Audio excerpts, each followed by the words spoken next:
지금 보면 가장 피해를 보니 두바이유 가격이 가장 많이 오르지 않았습니까? 맞습니다. 유가 전망은 좀 어떻게 봐야 될까요? 3대 유종 가운데 사실은 중동산 두바이유는 중질유 성격이기 때문에 질이 타종에 비해서 좀 떨어집니다. 그래서 평상시 거래에서는 굉장히 좀 낮은 수준에서 거래가 되는데, 그러나 이번 전쟁이 중동에서 발발하면서 가장 높게, 가장 많이 뛰고 있습니다. 현물 가격은 이미 134달러 선을 지금 웃돌고 있는 상황인데요. 자, 이러자 미국이 깜짝 발표를 했습니다. 전쟁 중임에도 불구하고 이란산 원유 판매를 일시적으로 허용하겠다라는 겁니다. 치솟는 국제유가를 잡기 위한 응급 처방에 가까운데요. 이번 조치를 해상에 묶여있던 약 1억 4천만 배럴의 원유가 시장에 풀릴 것으로 보입니다. 호르무즈 해협 봉쇄로 발생한 하루 공급 부족분이 최대 한 1,400억 배럴임을 고려하게 되면 약 3주 정도 시장의 숨통을 트일 수 있는 이 상당한 물량인데요. 실제로 지금 에너지 난을 겪고 있는 인도와 같은 아시아 정유사들이 즉각적인 수입 검토에 착수하는가 하면 단기간 내 공급 확대가 가능하기 때문에 아마 이제 에너지 시장에는 일정 부분 영향을 줄 것으로 보이지만, 다만 실효성에는 의문이 제기가 되고 있습니다. 네. 이게 왜냐? 이란 측의 경우는 팔 물량이 없다 라면서 이제 일축을 하고 있고, 노화된 그림자 선단의 불투명한 정보와 더불어서 복잡한 이 대금 지불 방식, 이 이란의 경우에는 위안화로 인한 페트로 달러를 거부하고 있는 상황이기 때문에 실제 거래에 좀 걸림돌이 될 수 있어서 향후 동향을 좀 더 지켜봐야겠습니다. 자, 이런 와중에요. 저희가 좀 낙관하는 거는 아니지만 그래도 좀 긍정적으로 해석할 수 있는 뉴스 하나가 있습니다. 이란이요. 정확히는 이란 대통령이 미국과 적국을 제외한 다른 선박들은, 다른 유조선들은 자기들이 골라서 호르무즈 해협을 개방하고 있다라고 이야기를 했고요.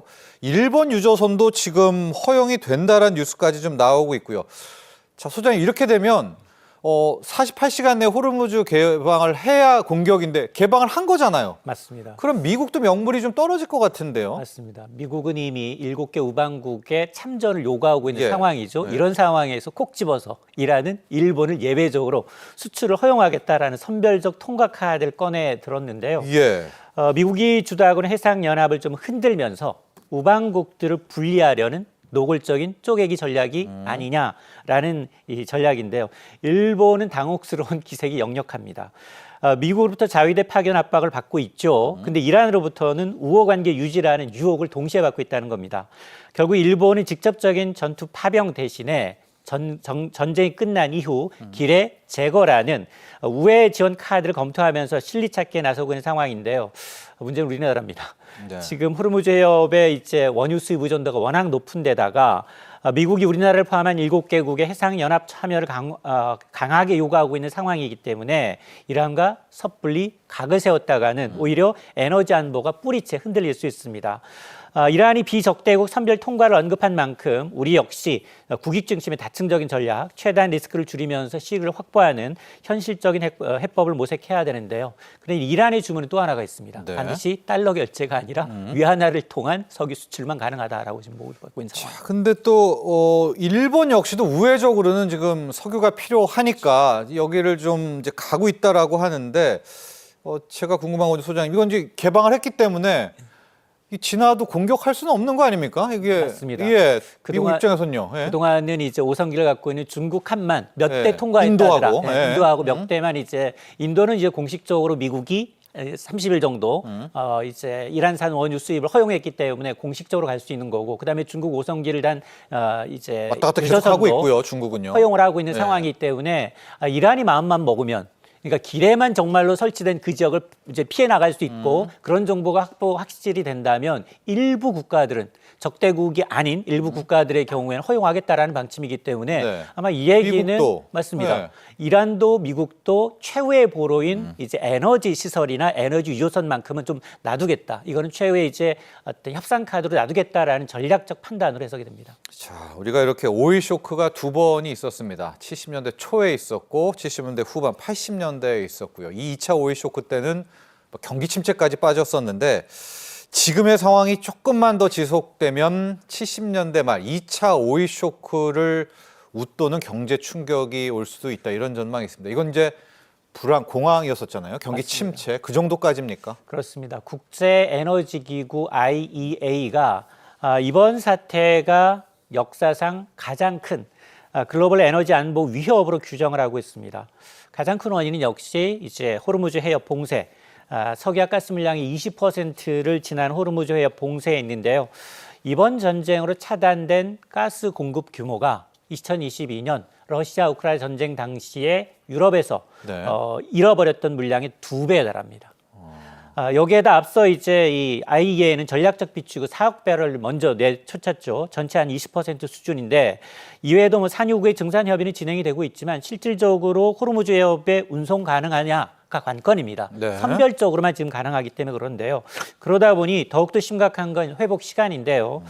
전쟁이 당장 멈춘다라고 하더라도 이런 기반 시설, 파괴된 핵심 시설을 복구하고 공급을 정상화하는 데는 수개월, 최소 6개월 이상 소요될 수 있다라는 전망이 나오고 있습니다. 네. 그래서 비축유 방출만으로 과연 이 시간 공백, 거대한 이제 공백을 메꾸기에는 역부족이다라는 지적이 나오는데요.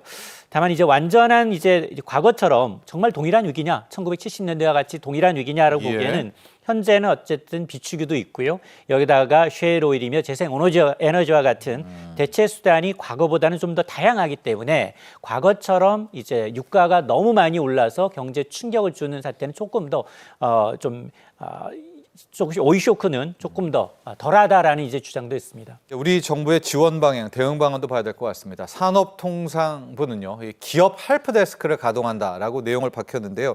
기업 헬프데스크 어떤 것이고 또 어떻게 이용할 수가 있나요? 맞습니다. 오늘부터 이제 온라인 상시 창구라고 할 수 있는 기업 헬프데스크를 전격 가동합니다. 그동안은 사실 정부 주도로 준비해왔던 경제, 정상 외교 면에서 기업의 목소리를 반영하겠다라는 건데요. 코트란에 이제 개설된 창구를 통해서 기업들은 해외 프로젝트 수주 가능성이 높은 국가를 추천하거나 또 현장에서 겪는 구체적인 애로사항을 전달할 수 있습니다. 정부는 접수된 의견을 관계기관과 협의를 통해서 실제 정상외교 일정과 의제에 적극 반영하겠다라는 방침인데요. 이번 정상 조치는 정상외교 실효성을 높이면서 우리 기업들의 어떤 해외 진출과 수출 성과를 좀 극대화하는 든든한 지원군이 될 것으로 기대를 하고 있습니다. 자, 이제 정부는 또 일명 전쟁 추경입니다. 약 25조 원 규모로 추정이 되고 있는 추경도 계획을 하고 있고 어찌됐건 이제 경기 하방을 좀 막으려고 하고 있는데 근데 또 이렇게 추경이 나오면 물가도 오를 수가 있고요. 고유가에 대한 부분도 있고 우리가 최고 가격제라고 하죠. 국민들이 느끼는 또 체감 물가도 떨어뜨려야 되고 고민이 많습니다. 지금 어떤 준비들 우리 정부는 하고 있나요? 그렇습니다. 이제 중동 사태가 장기화되는 이제 최악의 시나리오를 좀 대비해야 한다라는 목소리가 높습니다. 그래서 정부가 말씀하셨던 것처럼 25조 플러스 알파의 이 추가 경정 예산 편성과 함께 금융, 세제, 규제 혁파를 포함해서 전방위 대응책을 꺼내 들었는데요. 가장 급한 게 물가입니다. 네. 지금 이 민생 물가를 잡기 위해서 23개 핵심 물가, 핵심 품목을 집중 관리하면서 예. 일단 공공요금, 전기가스와 같은 공공요금은 동결 기조를 유지하고요. 특히나 지금 가장 어려운 게 나프타와 같은 요소와 같은 이제 공급망 차질입니다. 여긴 뭐 반도체 핵심이라고 하는 헬륨가스부터 시작해서 그렇죠. 에틸렌이 다 포함이 되어 있는데요. 이런 공급망 차질이 우려되는 품목에 대해서는 패스트 트랙을 도입을 해서 수입과 유통 과정을 획기적으로 단축시키겠다라는 거고요.